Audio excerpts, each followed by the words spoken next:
Alright, so I decided to drive my little Subaru 360 van to work today. That's this cute little thing that's multicolored, has flames on it. I haven't driven it in a while.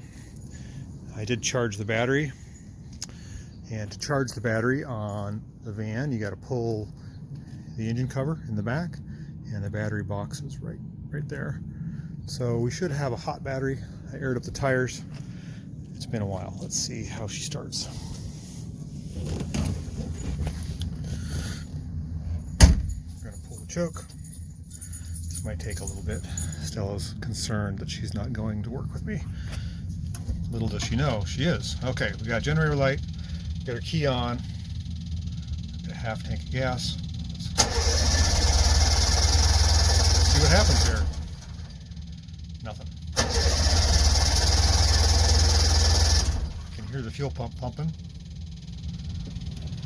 Stella's getting anxious. She's like, "You're going to drive off without me." That is not the case. Let's keep trying here. We got the choke pulled. Come on, baby. There we go.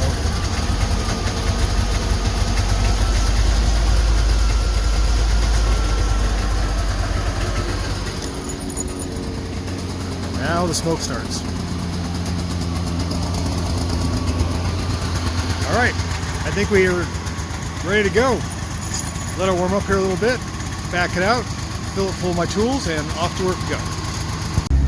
All right, the windshield's a little dusty, but we are making our way to work, driving our little Subaru 360 van with the fall leaves changing all around us.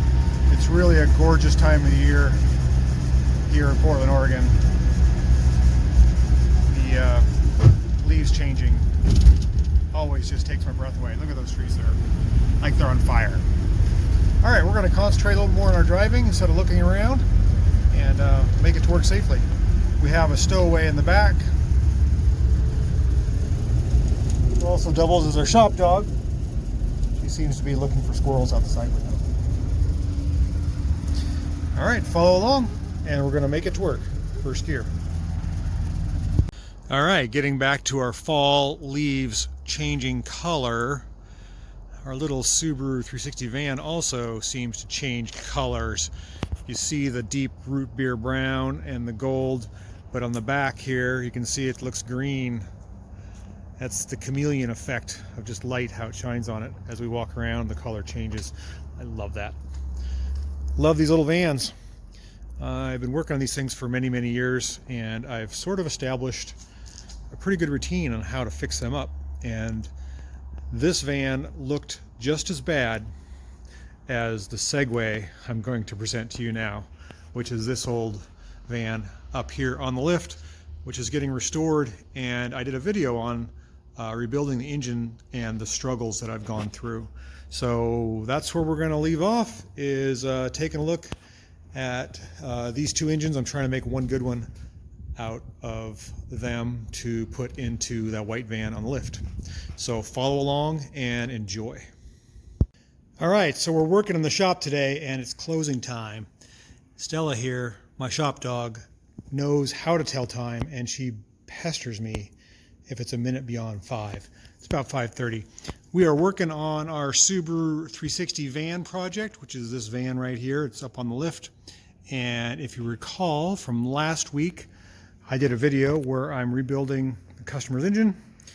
It was in rough shape. In other words, there was a bit of a surprise.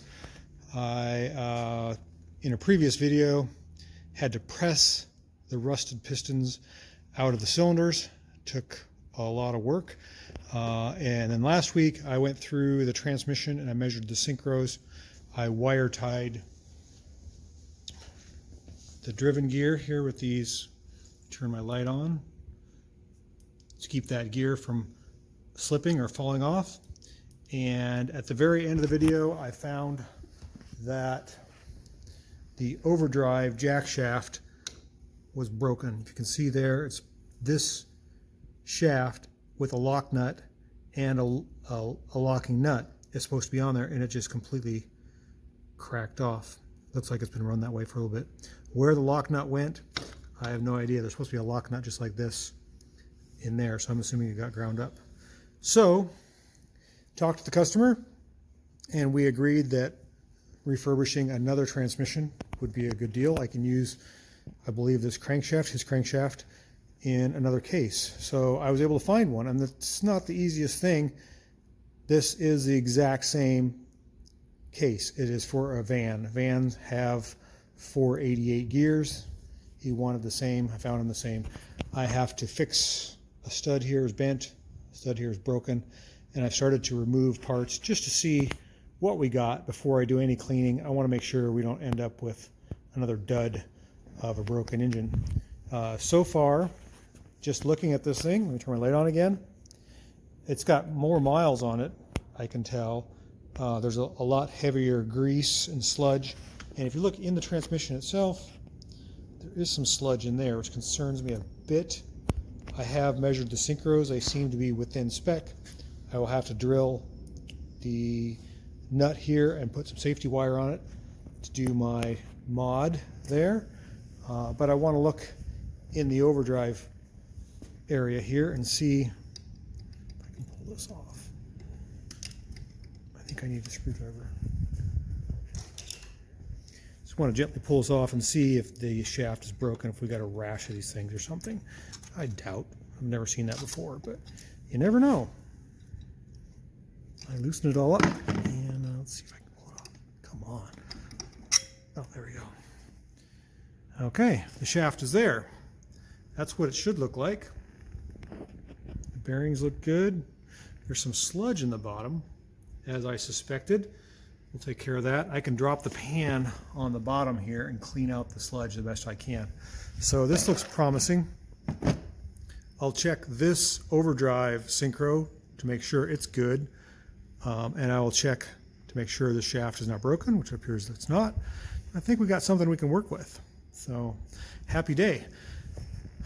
This engine here will become parts, or I'm not sure.